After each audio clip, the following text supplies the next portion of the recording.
Their tower defense is now all about Kunkka. Their wave clear is all about Kunkka. There's so much pressure on this Kunkka that I am worried that they can never get the ball rolling if mudgolems have a good laning phase and roll with it. But we saw YeLow Submarine, even with a questionable start or bad start, they are still able to have these good pickoffs of plays.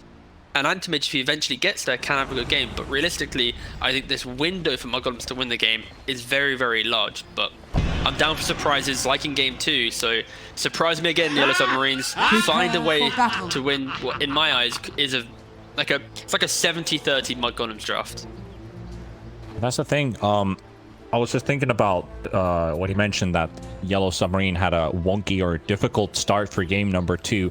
I think they were doing great because Lesh was farming faster than his opponent, obviously. Like Lesh versus the Ember Spirit, you think about it, the other one's going to be farming faster than the other. Thought about the neutral item, luck kicking in as well, the arcane rings and stuff. So you really get like a better chance to like farm up your hero, get that flash farm going on, and ramp up from there.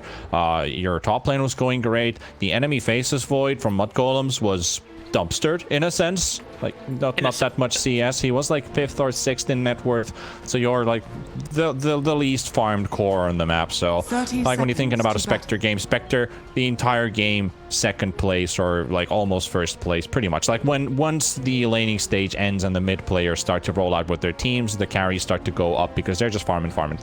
So the Spectre started to get a better role for that. If that happens here, we know the anti-mage factor. We know what the AM can do if you get the time and space for yourself. We also know the games where the AM might have a lot of fear going into his own jungle, into the specific areas where you want to get your game rolling, the places where you want to be if you get pressured a lot. So it can go either way. Yeah, those things we need to take into account. The other thing as well, though, for the anti-mage is, there's no point in the game where he's going to confidently be able to like make a play because he's playing into a duel, a chrono. So this is going to be a super hard game for this anti-mage, where we're going to need to see Kunkka tank a couple of these key spells to at least then unlock the anti-mage presence in the fight. So like YeLow Submarine are going to have to make sure their fight construct is very much like act initiate or Kunkka tanks and then anti-mage gets to come in, because if they connect this chrono, if they connect this duel with a blade mail, for example, suddenly this anti-mage will look like paper.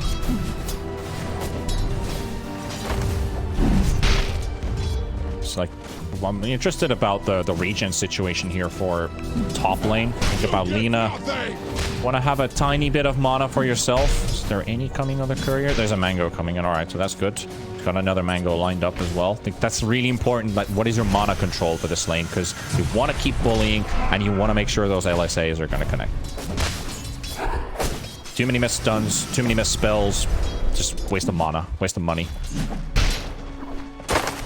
At least I think the saving grace though for this lane, for the Oracle at least, is he's one of the few heroes that has quite a large attack range to match up against Alina. He has 625 compared to the Alina who has 670, so you are going to be able to at least somewhat trade, but realistically, Alina position 4 just dumps his most vibes in the game. It's so damn hard to do like 1v1 duel there.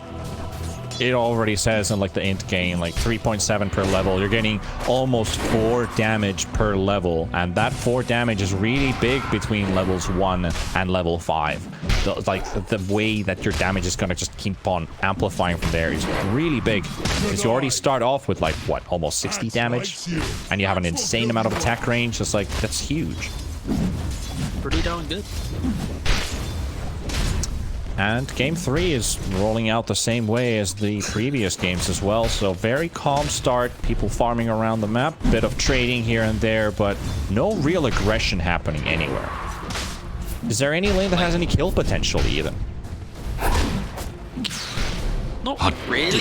I'd say the most potential probably comes in bot lane, if anything, because top, you think about it, right? It's a Legion Lina, so the Lina stun isn't setting up for more damage. And same again, Oracle Anti-Mage, you could maybe find a kill if the Lina's like heavily out of position, but realistically, it's not going to be like an easy kill. But bot lane, it's very much just chip, and eventually, if they don't have resources, you might find that kill.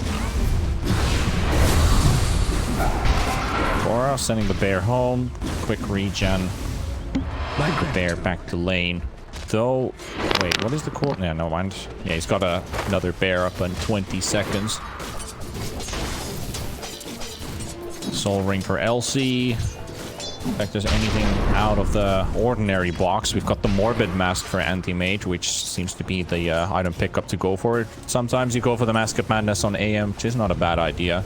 I'll hold that Morbid for later. Plus, if you want to have a tiny bit of brawling, or if you want to have like big stacks you want to clear, like Ancients for example, that regen is really going to help, Lifesteal especially. Yeah, so the new age build of Anti-Mage is that Brave Band, early Mask of Madness, you have laning presence because you get to exist, and then you get to pivot into the jungle, but also you get to dismantle later on when needed. So overall it's a pretty nice itemization, and it doesn't really offset your Battle Fury that heavily because you are still able to farm pretty quick. 4 minutes. This time, no bounty contest in... action rune contest in mid. Toronto Tokyo, and actually a kill on Miposhka in top. That's a bit of a surprise. That comes from straight up right clicks from Lina. Goddamn Lina, so obnoxious. No Dragon Slave, just right clicks and LSA and attack speed from your passive. All right. Well, we missed that one, I have to say. I was looking at mid for the 4 minute, like, what's going to happen with the action runes. No real contest between Lone Druid and the Kunkka. Not like these are two huge playmaker heroes at the early levels that would have, like, major benefit from, like, a regen rune or something. And, alright, well, I'm not going to say anything. That's 2-0. You're doing great, mate, don't worry. Well, all I can blame is myself. Alright, calm down. Yes. Well, now there's the 5 minute runes. We're gonna get 2. Oh, are we? Fada? Gonna get 1 from bottom. Gonna get the second. So bad it's gonna be. Yeah, this guy's gonna be with a lot of movement speed. Though, enchant. Fada might actually be able to take this fight all the way, but the Centaur runs out. Impetus Spear, bit of damage. Sky, a bit of trouble. 200 HP. Frozen the combo. Isn't going to be enough. The stick charges coming in. The heals from Fada. The Fairy Fire. And so bad goes down, and Fada wins the fight. And the Bounty Rune is still there. He's going to go for it. Pops the South to regen up. Extra worth money from the Bounty. Oh, that is a 5 out of 5 performance. That was he had to do some insane calculation there to be able to work out if he's gonna live, because I was like, is he gonna live? He has the Fairy Fire. 33 HP for 33. Gets out. Poshka trying to wrap around, trying to hope maybe LC's somewhere around here, and he is. He's gonna walk into him, goes for the combo, right click, and a simple, easy kill. Ray won't save you with the press the attack this time. And Fada picks Collapse's Courier as well. Mudgolems are doing pretty annoying as a hero. But now Axe has got to the point where he's like, well, I can now grab waves. I'm now going to do some skipperoos and try and farm up. But luckily, Enchantress is one of those heroes for Mudgolems that can pressure this due to the fact that you have that creep offset. So is he going to spin the creep? Oh my god, what's that RNG? Oh, that's so sad. What's the percentage on that again? High. Have to double check that. It's not 1%, that's for sure. That's for sure. Under attack. Already a 2k lead up for Mudgolems, actually. Yeah, Yotaro also last in the CS department out of all the cores. So the cores from both teams have shifted positions after game number 2 here into this last one. This is the deciding match between these two. And an important one as well because, yeah. Yes, I was... Yeah, all right. we got the great... Radiant's middle tower is under attack. Great minds think alike scenario going on here. I know we're just talking on top of each other here the whole time, but I don't even mind.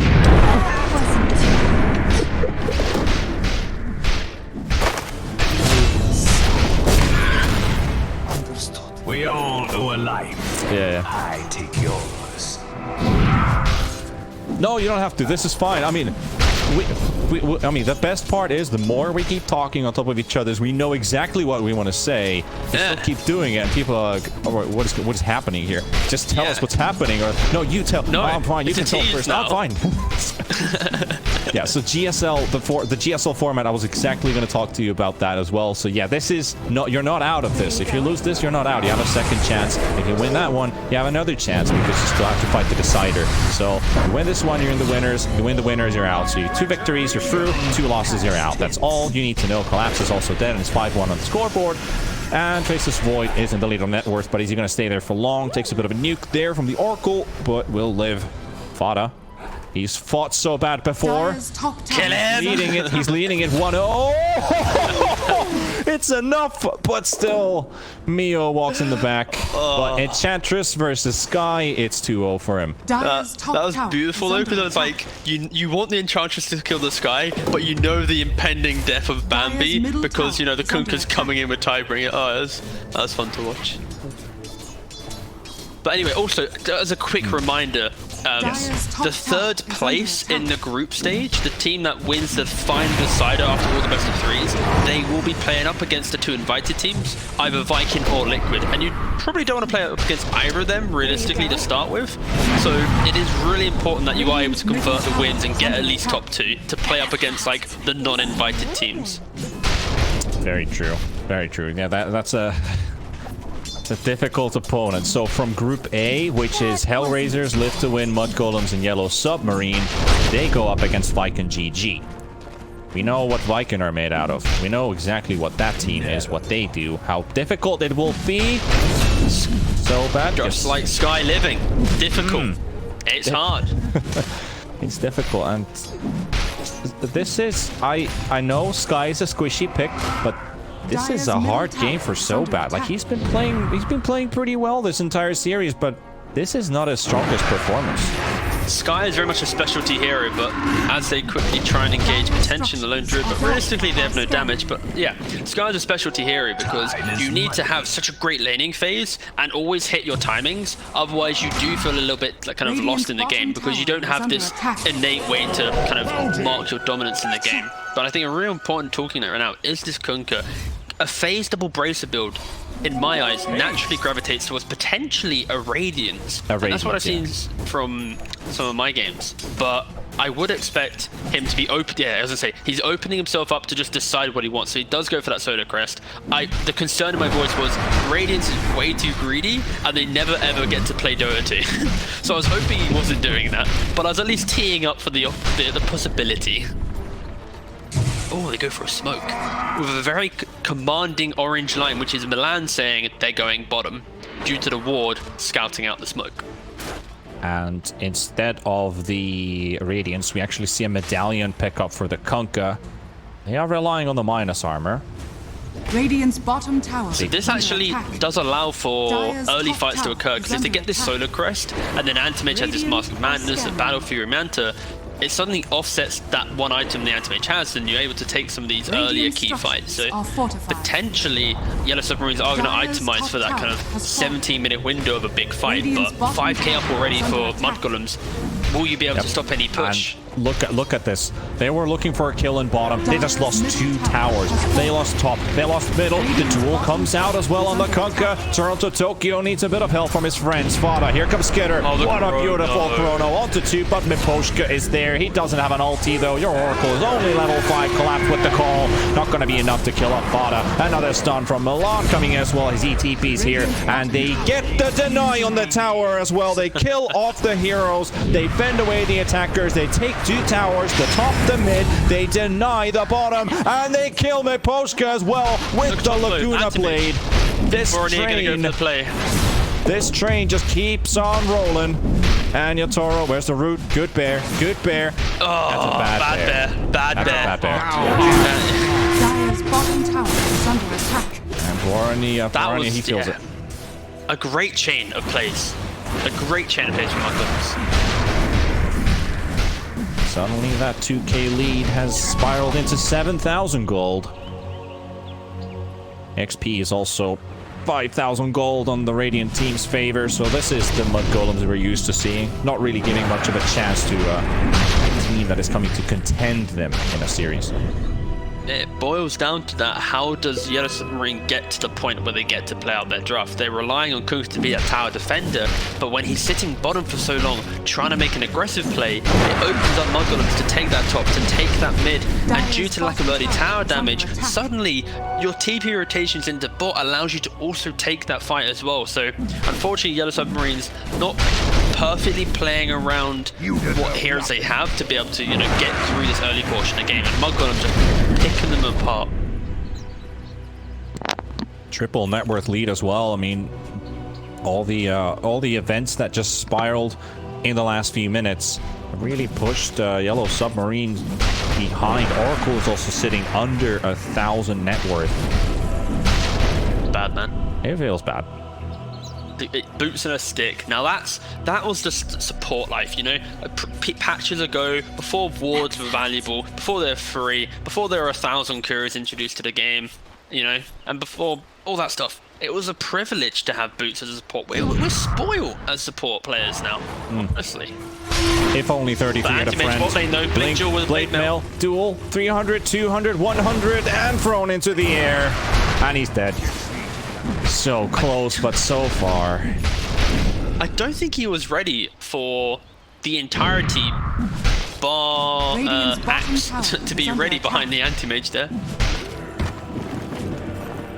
Oh, if only he didn't get thrown into the air, that might have given him one more proc of his passive for the kill, but it was close. And I was looking at the map, like, does he have a friend?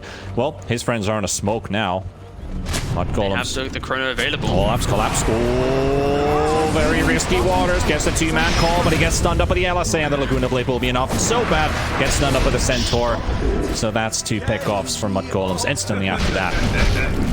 And the scary thing in this game is one pickoff just is an instant objective for mudgolems. You have this Deso Master Commanders on the Lone Druid. It just simplifies their game plan. I think that was the main issue in the second game for mudgolems. After a fight, they didn't have that, like, what's next factor in their lineup. But now, with this Lone Druid pick, complementing the Void, they have this team fight, they have this objective. So Yellow Submarine have to be so critical on their positioning, make sure their pickoffs are just super clean. Look at these TPs as well on the bottom. 15-minute bounty contest. Fada will take the bait. Skitter's ready to go in. Borony is coming in. They've got the chrono available. Enchantress takes the bait. Skitter still doesn't use the chrono. Fada still alive, 300 HP. And look at that, all right on top of the money. And Oracle will go down first and straight onto the Kunkka they go. They want to get rid of this really beastie, bulky hero out of the way. But there's the ulti coming from 33 as well. He's got the duel. And Kunkka falls down. And so does Yatoro. And not a single chance is really given for Yellow Submarine in this fight. Patience, Skitter. Very, very rough, honestly. It's all about that kind of positional hold, and Yellow Submarines, due to the lack of laning phase, they don't have that presence in the game right now, and they are very much just hoping to, if anything, they're looking to make a pickoff, but the way that mudgolems are playing right now, when they look for the fights, they're together the entire time. They're not allowing for this Axe Sky to play together and get pickoffs. And as soon as they get that fight, and Yellow Submarine is scared, now look at the map. They quickly abuse the entire map, soak up that farm during the absence of Yellow Submarine, and then you're going to see them gravitate towards each other again, because they know that pickoffs are critical. They have this one aggressive ward on the dire map, but they can't benefit from that, really. It's going to expire in 30 seconds as well, so soon their vision is going to be How many times has Yellow Submarine been in this side of the map? They pushed that 1 hour in bottom, which got denied. That's about it. That's about everything they got with that ward. This type of vision is really good for allowing to see the farming patterns to play around it with your smokes. So it is a really good ward for the big picture of the game. But unfortunately for mudgolems, for Yellow Submarine, mudgolems have played together the entire time when the timings have hit. So this ward hasn't had value of, like, watching Skiter run by himself, for example. Under attack. And look top. They don't have chrono, but they play together. They play around Lone Druid. They can just take most fights, especially when you have this hard save on the Legion. It will save you from any of these Axe calls, as long as the Legion isn't the one in the call. They will get the tier 2 tower in top. They will stick together. Now we're just going to start looking at mudgolems. When is the first Roshan going to go in their way, and then start finishing off the rest of the objectives on the map? Might be very soon. I think they're going to look to want to maybe force out a key spell, or at least disrupt the positioning of the Yellow Submarine, maybe waste a couple of TPs. The answer here is that, you know, you force them back at the tier 3. Once you see them defending here, that's when you can retreat to Roshan. Play on that double ward setup. You have the Dire jungle to allow you to take Roshan, but right now Dire aren't buckling under this pressure. They're not seeing this tier 3 push as an immediate, you know, pressure. They're trying to sit waiting for this TP, but mudgolems, they're also not buckling under the lack of Yellow Submarine and going, well, if you're not going to come, we're just going to, you know, hit the building some more. Yeah. Now this is where it's scary for Yellow Submarine. The TPs do come back. Fada reveals himself in the trees. Milan comes in as well. The Yules onto the axe. They get the stun out. The duel will land onto Sobad. And Collapse is also surrounded by enemies. So Yellow Submarine, well, they were TPing away, but still someone stayed.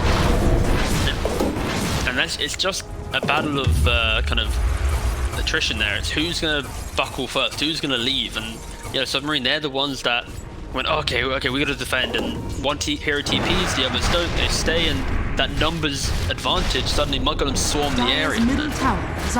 Mudgolems, they're taking their prisoners in this third game. Look at that attack speed. Look at this bear go. It's a chunky bear.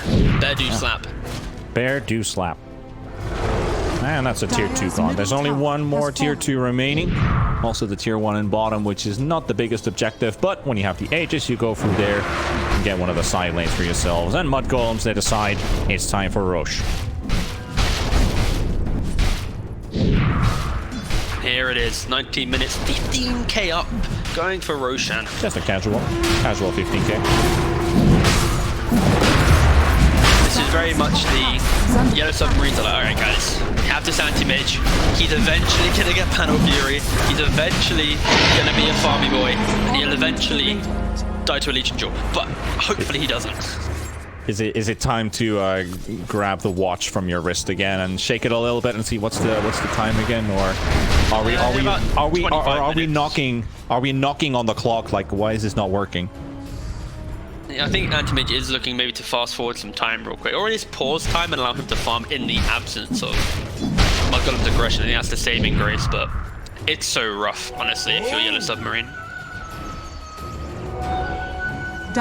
They looked so good in game 2. They did, but it's like, it was good because of the eventual end goal, right? You saw the moments where they could get there. It was very hard to get there, but you could see them getting there. And Collapses on the run. Fada with the enchant. Axis slowed down. Turns around with the blink before the impetus lands at the sky ulti coming out as well, and Fada will go down. That's at least one, but they've also lost Yatoro. Where the heck? Yatoro's died in the top lane at the same time, so they don't even have their anti-mage up. Collapse trying to make his way out from Skiter. 22 HP. He's got the call, but he doesn't get the blink off. It was still on cooldown for like half a second, so it's not going to be enough for him to save it. Skiter has Aegis, has Chrono, the combo coming in from Mio, and Skiter just jumps out of it. It's a Skiter's redemption game after game 2. He Definitely. realized that it was a rough one, but he was like, no. I'm not gonna let my second Void game of the night, put any concerns into me. The third game, third time the charm, right? It's like 9-0-6 right now on this Faceless Void, so he's definitely on a redemption game.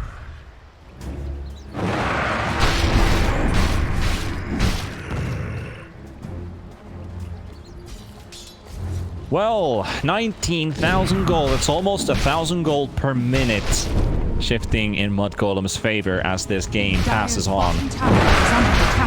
Still waiting for the guillotine to fall. Skiter finishing off the last tier 2 tower from Yellow Submarine. And is this the do or die moment now for Yellow Submarine? They look like they are smoked up with a solar crest with Kunkka with a Sange on top. That's about it. That's pretty much about it. The blink on the axe, anti-mage with a tiny bit of extra damage with the attack speed, the chance to drop the bomb. Skiter very close to catching somebody there, but the TP does go up from the Kunkka, and the first hit, second hit bash on Miposhka. And this Oracle doesn't have anywhere to run. He throws in the disarm. Dire's courier has been killed. But they will take the Oracle down. They force the glyph, at least. Are fortified. they still have this mid wave alive, so they are just going to go knock on the tier 3s of YeS Submarine potentially.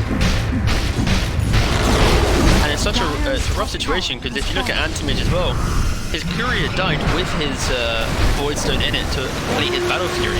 So it's not as if he was going to have, like, he could have been farming really well in this moment. Sorry, Perseverance, sorry. But, yeah, unfortunately, and has also been killed, so it's such a rough game. Top Prax just falls as if it never even existed. Yeah, I mean, just look at this bear go. Well, might as well just say, look at Collapse go. That's a solo kill. That's a solo kill from Milan. And GG. That's it. YeLo Submarine, they showed some spite in game number 2, tied it up against mudgolems, but in the end, there was only one winner for this one, and